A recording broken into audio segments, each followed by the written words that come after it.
If you follow me on Instagram, TikTok, or Facebook, you already know what this video is about.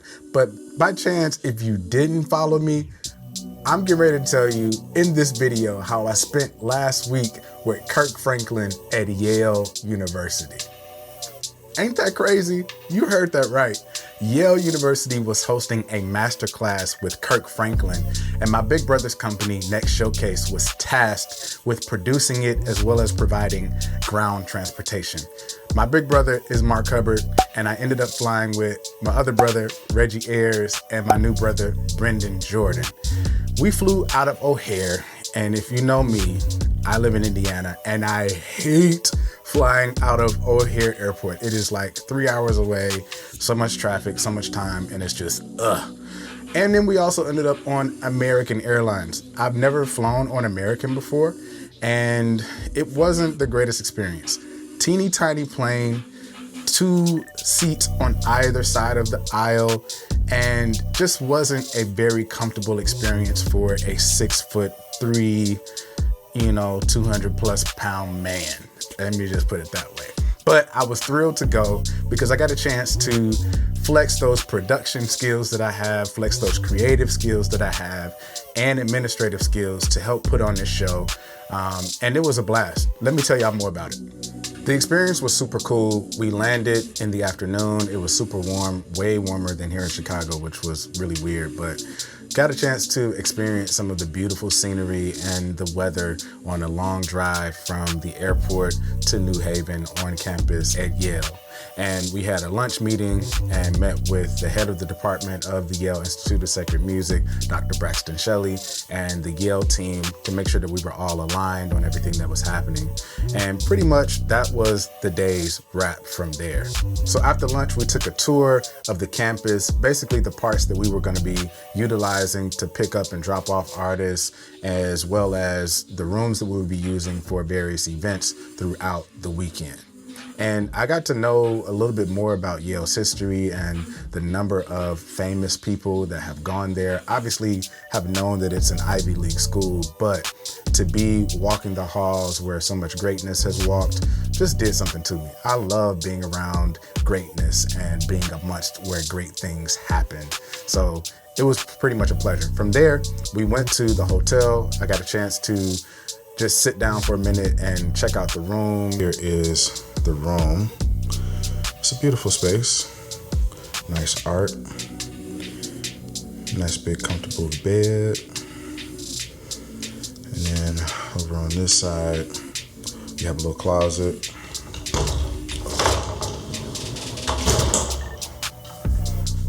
Cool. I thought it opened a different way. Nice little countertop area. All my stuff, excuse my stuff. And then bathroom. Really beautiful bathroom. Nice and clean. This is the Cambria Hotel in New Haven, Connecticut. Really beautiful space. I don't know how much I'm gonna get to sleep this week, but I'm grateful for a beautiful room. After we checked out the hotel, we went to dinner with the team to celebrate Reggie's birthday. Happy birthday to you. Oh yeah. Thank you. Well, this is just where it starts. To the left. Play a song. To the left. We feel God on our left. You. Yes, sir. Oh, look at that. It's like it was made for you. I won't even put this through your hat, through your shirt. We're going to use your jewelry. Yes. Hey, Reggie. Happy birthday. Thank you. There you go. All right. He was turning, let's just say, 25. And everyone got together that night at this restaurant called Adriana's or Adriana's. It was an Italian restaurant.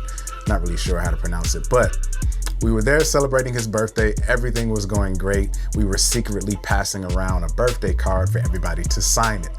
I was sitting right next to my boy Reggie, and so I said, let me not ruin the surprise of the card, because he knows it's his birthday, obviously.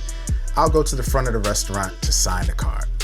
When I go to the front of the restaurant, y'all, I sign the card, turn around, the kitchen's right behind me, And guess what I saw when I turned it? A freaking mouse, man. A mouse ran out of the kitchen. I could not believe it. I looked at the server. He looked back at me and he was like, either his facial expression said, I dare you to say something, or like, it is what it is, bro. I went back to the table and I was shell-shocked. But long story short, I did not eat at the restaurant, but I also didn't cause a scene because we were out with the clients. It was a great time celebrating a birthday. I didn't want to ruin it for everybody. So I had my wife create a diversion and I got up out of there, y'all. So if you're ever in the area of New Haven, please do not eat at Adriana's or Adriana's because they got mice. Back to the storyline. So on Wednesday night, I was able to pick up Kirk and his team, get them settled at their hotel, and then on Thursday morning, we were off to the races. Thursday was the big show day. So we started at 8 a.m. with a breakfast, then we had a slew of interviews and meetups in the afternoon. Let's take a look at that. What caused me to believe that there's someone bigger than me that is always sovereignly, divinely orchestrating everything? I think that songwriting for me is the greatest illustration that God exists. Is because it is really, it's really ex nihilo, right? It is really something coming out of nothing. I see God create a song, at a stoplight, in my sleep. It wakes me up in my sleep. I can be anywhere, and there's something that just pops, and that is amazing. It is amazing to me, just the something out of nothingness that songwriting aligns my faith to believe that what I believe is real. And so I have humbly seen songwriting be a reminder, and I can't put rhyme or reason. I find myself at times tempted. Sometimes I get caught up in, is this for radio? Is this a single? Is this, and just all of those unnecessary vices. I think for someone, especially someone in faith, is because everything that I do has always had the goal to bring people to a bigger conversation, right? Everything that I've tried to do is to have a relevant conversation about God and culture and the viability of it and why it's important and why it's still important every day. But at the sometimes being the individual that carries the pen, sometimes I run the risk of trying to be as important as the pen. And I fall in that area. I falter in that area, and I struggle in that area. Is this good enough? Are they going to like this? Is this swag? Do I have enough? Is this dope? And it's like, that's going to be more Kirk than it is Kingdom. And so I'm always wrestling with the tension of Kirk and Kingdom. Who's this for? Is it God's glory? Is it for Kirk's glory? And so, and that's been this since day one. I've been dealing with this since I was in my 20s. And I've also come to the resolve that I'm okay with that tension. That I think that tension for me is confirmation that I'm in the right place. After all of that was done, we got a quick rest, and then the big show, which was the Masterclass event, happened at Emmanuel Baptist Church in New Haven, Connecticut.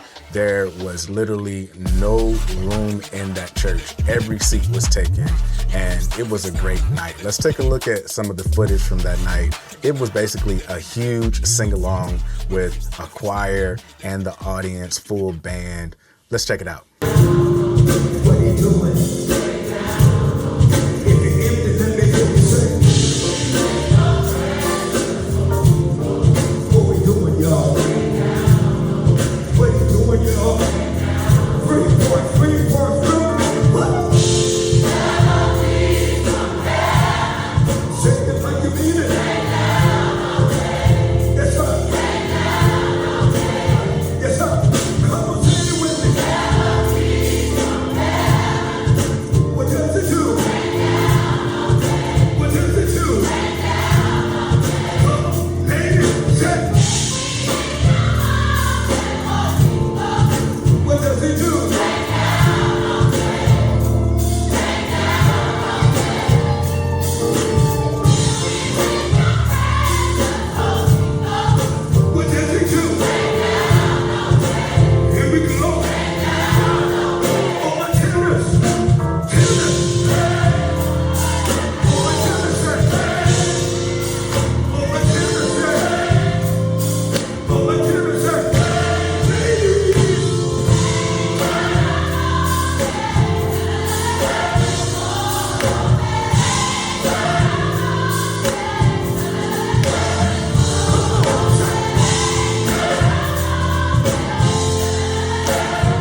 meeting Kirk was so dope. I think a lot of times when you meet artists, you don't know what to expect. Are they going to be grand? Are they going to be cantankerous? Are they going to have a nasty attitude? Are they going to treat you like dirt?